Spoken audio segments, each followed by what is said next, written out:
Hey, this is Terrence Cummins, aka the Music Master, here in lovely Tupelo, Mississippi, home of Tupelo Music Academy. I have our strings instructor here with us, and we are going to talk about our violin classes and how to get started. We get a lot of questions about strings, and our strings department has done wonderful. We've had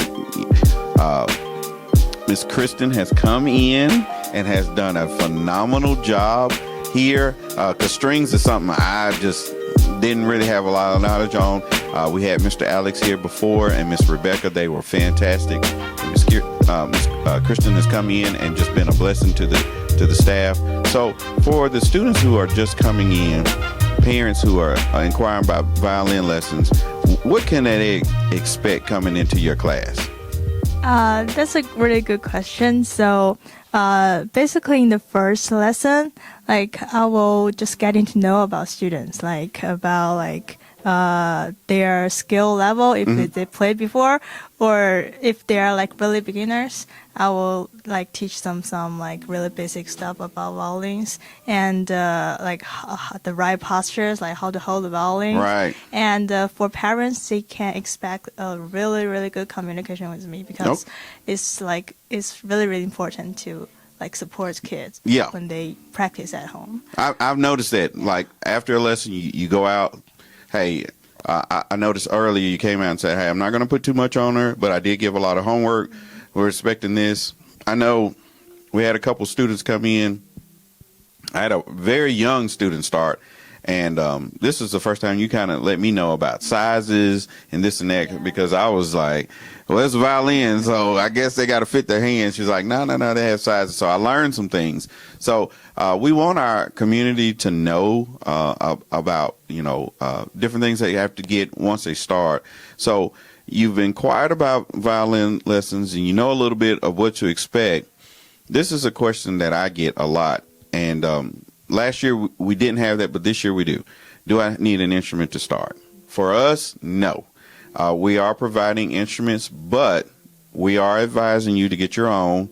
So can you let parents and students know where they could get instruments and best place to buy? Yeah, of course. So I know Tupelo here, it doesn't have a really good music shop. Okay. Not for strings. yeah, especially for strings. And so I would suggest to go to Memphis or Nashville. They have really good instruments, especially string instruments there. But if you want to buy online, I would not suggest to do that, because they have really different sizes, right? Yep. So it has to fit your kids, and you have to see it by yourself, in person, so you can know what kind of music fits your children. So. Right. And that's what we did down here. We had some young students and they were fitted. I know I have a couple violins, half sizes and quarter size. Yeah. Yes, so, that's something I learned. And I thought I knew. But anyway, so you've gotten a place to go. You've learned where you get your violin. This is a big question that I get, and this is on every instrument. How long will it take me to learn? I mean, it's kind of basically basis on each individual students. Depends on each individual students. But some students are learning really fast. Yeah. But I would say in the first 3 or 4 lessons, I will teach them how to do the pizzicato, which means use your right hand to pluck the strings instead of holding a bow. Okay. Because for younger students, it's really hard for them to hold a bow at the beginning. Right. And after they know about those strings, notes, and positions, I will teach them how to hold the bow.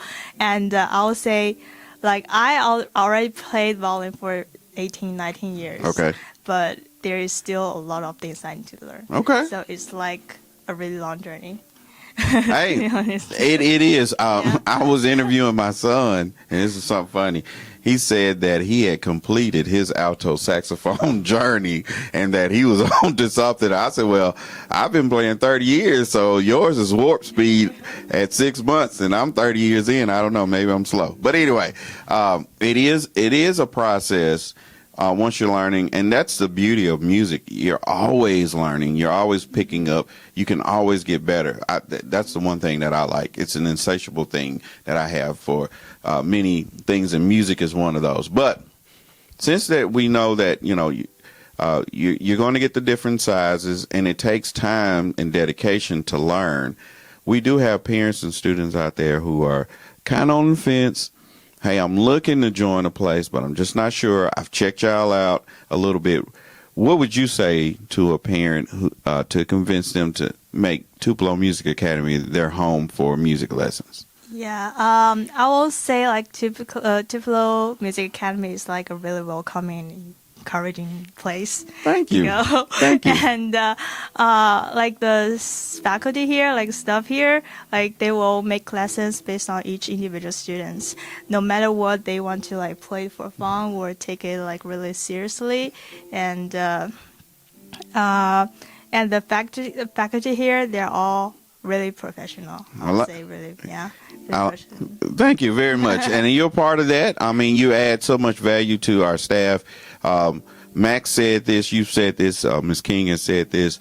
We want you to feel welcome here at Tupelo Music Academy, that, when you're in a place where you feel welcome and comfortable, you're able to grow and learn. We're definitely here to help you, guide you along your musical journey, and make it fun. It's a lot of work, and we know, anything that you want to do, you got to put work in it, but at the same time, we want to make it fun, and we want you to be in a safe and comfortable and welcoming environment. So we appreciate Ms. Kristen for being on the Music is Life podcast. I'm Terrence Cummins, aka the Music Master, here in lovely Tupelo, Mississippi. This is the Music is Life podcast. Y'all be blessed.